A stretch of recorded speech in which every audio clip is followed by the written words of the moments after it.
Hello and welcome to Country Roads Confidential. I am your host, Chris Anderson, with a special edition of the podcast. Not only did we get rid of Mike Casazza, we've added Michael Swain, we've added video, and we're going to preview this weekend's game between West Virginia and Kansas. And like I said, Michael Swain's going to help me do that here from fog.net. Michael, how are you today? Doing well. Ready for another game week. We were talking a little earlier that it's finally football season. It feels like it. No more Friday or Thursday games, it's Saturday games. So it feels like football season and looking forward to it. Yeah, good. We're here to talk about your undefeated Jayhawks for this weekend's game. Starting off a season with, I think we can safely call it a beatdown of Tennessee Tech. We always talk about how teams start with the season in Kansas. Sometimes it's a little rocky road for those first game or two of the year, no matter who the opponent is, but decent to good teams. They beat up bad teams, and that's what Kansas did in week one. Was there anything you could take away from that, what you saw on Friday night? I think literally what you just said right there. For so long, it has been you go into a game against an FCS opponent wondering if KU is going to be able to take care of business. You look last year against South Dakota, you needed a final game-winning drive. You go back a couple years to 2018, you lose to Nicholls State. Obviously, 2019 against Indiana State, you need a pick six to help win that game. It's not been smooth sailing for KU to open games, and to do it 56-10, the most points scored in a home game since KU scored 76 against Nebraska. And I think the second largest margin of victory for KU since they joined the Big 12. This is a historic win for Kansas, and I think it's just a part of what should be a competitive season for KU, and what success is will kind of depend on who you ask, but it's a perfect start for a team that really needed some confidence going into a tough week 2 matchup. That game got out of hand pretty early, 21-0 first quarter, 35-3 at halftime. Were you seeing a lot of just vanilla stuff from the Jayhawks because of the nature of the game? Did you see a lot of backups, or were you able to actually get a sense of what they might do on offensive defense this year? West Virginia fans just need to watch the first drive, because the first play from scrimmage, KU was pretty vanilla throughout, but the first play from scrimmage, KU went with a 3 running back formation. And you're going to see that a lot because KU is about really 4 running backs they feel really, really good about, and then 5 running backs that they just feel good about, period. So you're going to see KU rely on that running back depth, and they come out in this diamond formation around the quarterback. It looks a little odd considering you think about all the spread offenses in the modern Big 12. That's what you saw from them, and I think you see the front 7 flying around and playing pretty physical. That's a group that KU spent a lot of time really trying to bolster the depth of, especially at linebacker, and I think that group kind of came out early on and really impressed. And as a result, they really dominated the line of scrimmage. They've kind of switched up the scheme a little bit defensively for KU, where under Les Miles, they were a 3-man front. They did some 2-gap scheme stuff. Lance Leipold didn't get a spring to implement their 1-gap scheme, so they kind of mixed and matched last year. And now this year they're going to the 1-gap scheme, where they're telling those defensive tackles and defensive ends just, hey, get upfield as fast as possible. The linebackers will have your back. So I think you saw some of that over the first couple of drives, but this wasn't something where you saw trick plays and stuff from the offense. It was a lot of outside zone, some play action stuff, but pretty vanilla offensively. So what you're telling me here is that Kansas is the first team to ever do an or at a position like they did for running back, and it actually be legitimate. Is that what you're telling me?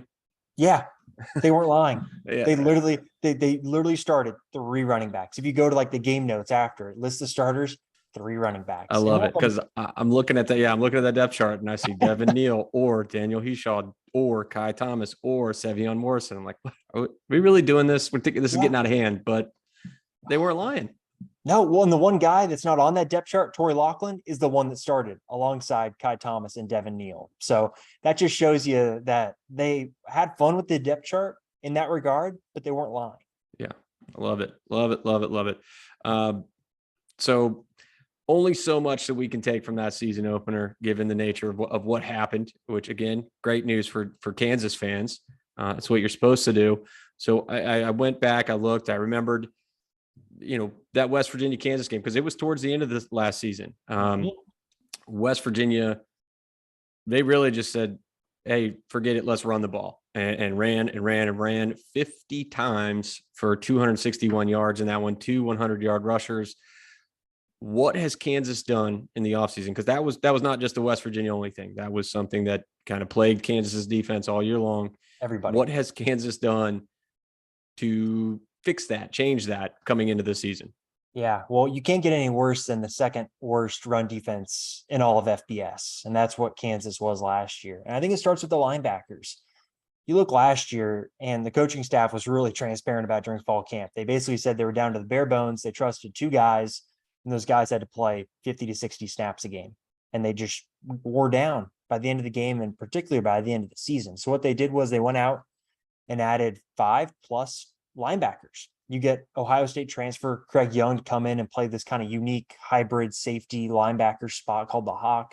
You bring in someone like Eric Gilliard from UCF, Lorenzo McCaskill from Louisiana. And then all of a sudden you have the development of some guys in the program. You know, you think about someone like Tylen Berryhill, who played a bunch last year, but, developed over the course of the offseason. Lance Leipold is not very happy with me saying that someone like him got recruited over, but he got recruited over and improved, and now all of a sudden is starting. And so I think that linebacker room is a big key for it. And I think those defensive tackles, something that Lance Leipold talked a lot about was the size and how undersized KU was. It was 10+ pounds about there compared to other defensive tackles. And you see guys put on a lot of weight over the offseason. Someone like Caleb Taylor played this time last year, 256 pounds. Right now, he's 305 pounds, and he's still able to be productive. So I think there are a lot of instances where a full offseason of weightlifting with an actual program has really helped. And I think this coaching staff being so good at developmental football and making these guys play at their best, I think it has the overall run defense in a spot where it's not going to be the second worst in the FBS. It's just kind of a question of how high can they go and how much are they going to rely on that defensive rotation? Because like you said, with West Virginia earlier, when we were talking, KU's going to rotate 6 at defensive tackle, and they're going to rotate at each defensive end spot 2 guys. So they're going to rely on their depth a lot there. And I think in general, that's going to help the running defense be a lot better. Before we switch over to the offense, I feel like I have to touch on one more player on defense, because he was somebody that Neil Brown singled out. I think pretty much anybody that follows Big 12 football should know who he is. Safety Kenny Logan. What does he bring to that side of the ball for the Jayhawks, and where should West Virginia be looking for him on the field? Yeah, so he's kind of a do-it-all player for KU, and I think he's the only player in FBS football last year that had 113 tackles, 6 pass breakups, and multiple forced fumbles. So it shows you how productive he was as a safety. And I think a part of that was just how bad the defensive line and the linebackers were, that those running backs were getting to Kenny Logan before they got touched by anybody. So now I think you're going to see Kenny Logan be a little bit less involved. I think it's a good thing. You don't want Kenny Logan being the leading tackler on your team. What you want him to be is be back there and be a physical presence in the boundary and really shut down things there. And what KU's done is gone out and added a Purdue transfer, Marvin Grant, who played a lot of football for Purdue last year, but he's more of a boundary safety. So what KU's going to do is on passing downs and passing situations, they're going to play a sophomore OJ Burrows on the field side. And then if they get in an opportunity where, West Virginia, say, is running the ball really well, maybe they'll put Marvin Grant in the boundary, move Kenny Logan to the field, and kind of roll from there and have both those guys be more physical players. So I think the added depth for KU really allows Kenny Logan to not be such a high usage player, which I think should allow him to be a more impactful, more crisp throughout the game, so some blown coverages don't happen. Moving over to the other side of the ball, so I had to make sure I wasn't on mute anymore. My children are running wild in the other room. You may not find an opposing team or podcast with more support for Jalen Daniels than this one, because I think I believe at one point I had us go back and find it, where we said even back in 2020, his first year on campus, why not roll? I mean, it wasn't, hey, I know this guy's great. It was, why not roll the dice with that freshman that can move and has some athleticism? And it's kind of built up from there.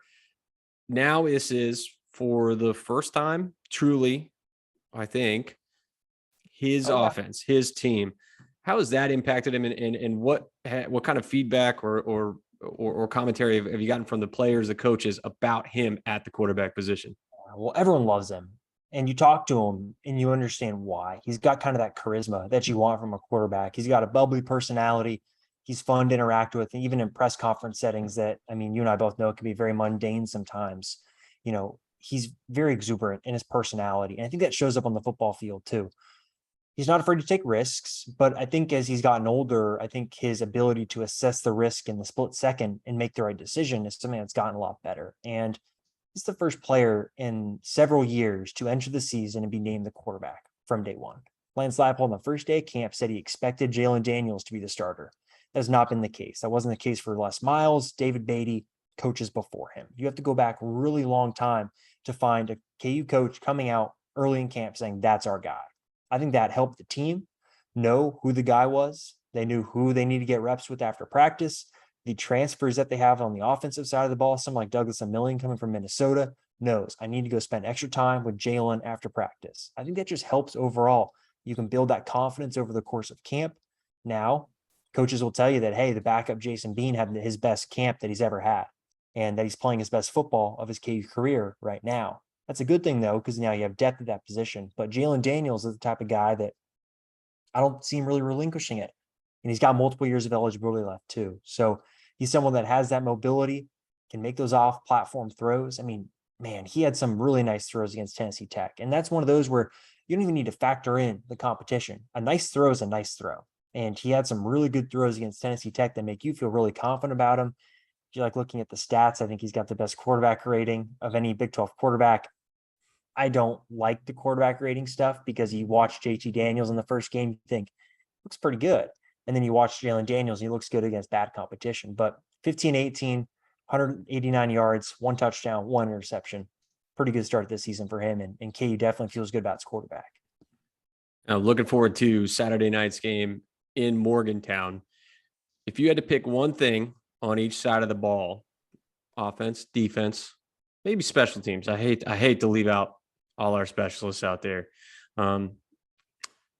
Mike's not on the pod, so Mike Casaza, who works with me, big special teams guy. So really? You won't hurt my feelings if you leave special teams out, but you might hurt Mike's feelings. So if you want to throw Mike a bone, that's fine. Go ahead. But one thing for each side of the ball that you think Kansas needs to do to keep this competitive and maybe win the game. Yeah, no special teams here. We're going to go offense and defense. I think offensively, how does KU's offensive line do run blocking? First half against Tennessee Tech, 4.9 yards a carry. I think they had a 65, 69 something yards in there, about that. Not what you want to see against a really, really bad team. KU went on to run for almost 300 yards, but that's because Tennessee Tech wore down over the course of the game, and KU was able to use that talented running back room to really create off of some bad blocked plays. So KU is going to come in there into Morgantown and really want to run the ball, control the clock, don't have it be a blowout. That's the goal for every single game this year. Don't get blown out. And having that competitive brain means you have to run the ball. So for me, against that West Virginia front seven, that's a huge matchup. Can KU's offensive line block and get creases for these running backs who are, I'd argue, one of the best running back rooms in the Big 12? Can they get those guys the ball in space with the ability to make guys miss? That's a big thing. Defensively, I go again to the front seven. Can those guys make it where the West Virginia offense is one-dimensional? Can you force JT Daniels to drop back 40 times? I think that's a big thing because West Virginia has a wide receivers. West Virginia has a quarterback, but can you just make them one-dimensional so Brian Borland, the defensive coordinator, knows, hey, we can rock with these certain coverages and schemes and shut things down in the run game and make it so they have to throw the ball a bunch? Because it'd be a good test for KU's cornerbacks this game because it's a group that it was young last year. They added a transfer in Kalon Gervin, but he didn't even win the starting job out of camp. So it's hard to know what to think. So for me, you really got to stop the run, make West Virginia one-dimensional, and then really kind of hope that JT Daniels has an off game, and maybe someone like Lonnie Phelps, the Big 12 Defensive Player of the Week, can have a really good game off the edge and force some pressures, maybe get an interception that turns the tide. But I think for me, it's such a cliche, but this game really is going to be one of the trenches, and it's going to be a competitive game if KU can have some victories in the trenches on a few drives. Yeah, I mean, looking up Kalen Gervin there. That was a name I hadn't heard in a long time. Old West Virginia recruit who Oh, ended up at Michigan State. Michigan State. Yeah, Now has made his way. This is what happens with the transfer portal. Guys really. recruit and they end up at 4 different schools, and you hear about them 2 stops later. Well, great. I think that covers everything that I wanted to talk about today, because that's going to give West Virginia fans a pretty clear picture of what to expect on Saturday night, what each team needs to do in order to win the game. Because again, I think when I hopped on with you for your podcast, and everybody that's listening to this, you should go check that out as well. Talking West Virginia football over on the Fog.net podcast. West Virginia, I wanted to see how Bryce Ford Wheaton reacted, and I wanted to see what West Virginia's secondary. So I didn't go trenches, but maybe I should, because again, that's where West Virginia struggled in that game against Pitt, and with Lonnie Phelps over there on that edge rusher. And again, West Virginia struggled on the edge against Pitt. Wyatt Milam, right tackle, moving to left tackle, struggled a little bit there. Still need to find answers at right tackle, and Phelps could have a field day if things break his way in that game, for sure. Yeah, they can. You look at his pressure numbers too. Back in Miami of Ohio, 25% pressure rate, which not bad for someone like that. So it'd be an interesting matchup for sure. Yeah. Well, we'll go ahead and wrap this up. Again, if you are listening to this podcast, watching this podcast on YouTube or wherever you catch up on Country Roads Confidential, be sure to check out fog.net and Michael Swain. Michael, can you give us any more information where we can find your info? Yeah, definitely. If you want to go to Twitter, I'm at MSWAIN247. And then you nailed it. Fog.net. Super easy to type into that. Chrome, Firefox, whatever browser you use. Come head over and hang out for the week. Should be a fun one.